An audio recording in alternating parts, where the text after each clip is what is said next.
आज मी वारीतील असा सोहळा पाहणार होतो ज्यासाठी हजारो वारकरी वर्षभर वाट पाहतात. माऊलींचं पवित्र निरास्नान आणि हा अनुभव माझ्यासाठी कायमचा स्मरणात राहणार आहे. रामकृष्ण हरी मित्रांनो, आज आपल्या पायी वारीचा 8वा दिवस.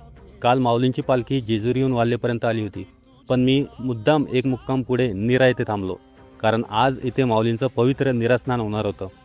माझ्यासोबतची दिंडी सकाळीच पुढच्या मुक्कामाच्या दिशेने निघून गेली, पण मी नीरा नदीच्या काठी थांबलो, कारण हा सोहळा जवळून अनुभवायचा होता. साधारण 10:30 वाजता माऊलींची पालखी नीरा गावात दाखल झाली. पालखीने बैठकीवर काही वेळ विश्रांती घेतली आणि त्या दरम्यान हजारो भाविकांनी माऊलींच्या पादुकांचं दर्शन घेतलं. संपूर्ण नीरा नदीचा परिसर भाविकांनी फुलून गेला होता.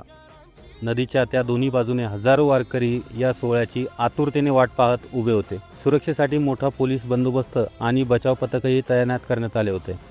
जवळपास 3 तासाच्या प्रतीक्षेनंतर तो क्षण आला. माऊलींची पालखी नदीकाठी आली आणि अत्यंत भक्तिमय वातावरणात माऊलींचं पवित्र निरास्नान पार पडलं. नदीकिनारी घुमणारा ज्ञानोबा तुकारामचा जयघोष, हजारो वारकऱ्यांची भक्ती आणि तो संपूर्ण सोहळा खरंच शब्दात सांगता येणार नाही असा अनुभव होता. निरास्नानानंतर मला संताजी जगनाडे महाराजांच्या पालखीचं दर्शन घेण्याचंही भाग्य लाभलं. त्यानंतर मी माझ्या मुक्कामाच्या ठिकाणी निघालो. दिवसभर शूटिंग केल्यामुळे मोबाईलची बॅटरी पूर्णपणे संपली होती. रस्त्यातच चार्जिंगची सोय कुठे नव्हती, तेव्हा एका माऊलींच्या गाडीत थोडा वेळ बसण्याची संधी मिळाली आणि तिथेच मोबाईल चार्ज करून घेतला. आज आमचा मुक्काम होता पुरंदर तालुक्यातील चव्हाणवाडी येथे. संध्याकाळी दिंडीतील हरिपाठ झाला, त्यानंतर कीर्तन झालं आणि मग जीवनाची वेळ आली. पण आजचा अनुभव वेगळा होता. आज आमच्या दिंडीत स्वयंपाकच नव्हता. दिंडीतील सर्व वारकरी गावातील वेगवेगळ्या कुटुंबाकडे जेवणासाठी गेले. आम्हाला येथील एका जिल्हा परीक्षा शाळेतील शिक्षकांच्या घरी जेवायला जाण्याचा योग आला.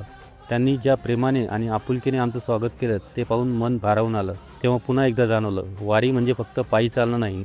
वारी म्हणजे सेवा, वारी म्हणजे माणुसकी आणि वारी म्हणजे अनोळखी माणसांनाही आपलं मानणारी संस्कृती. रात्री मंदिराच्या आवारात अंथरून टाकलं आणि दिवसभराचे सुंदर अनुभव मनात साठवत शांत झोप लागली. उद्या आपला प्रवास तरडगावच्या दिशेने सुरू होणार आहे. तोपर्यंत रामकृष्ण हरी.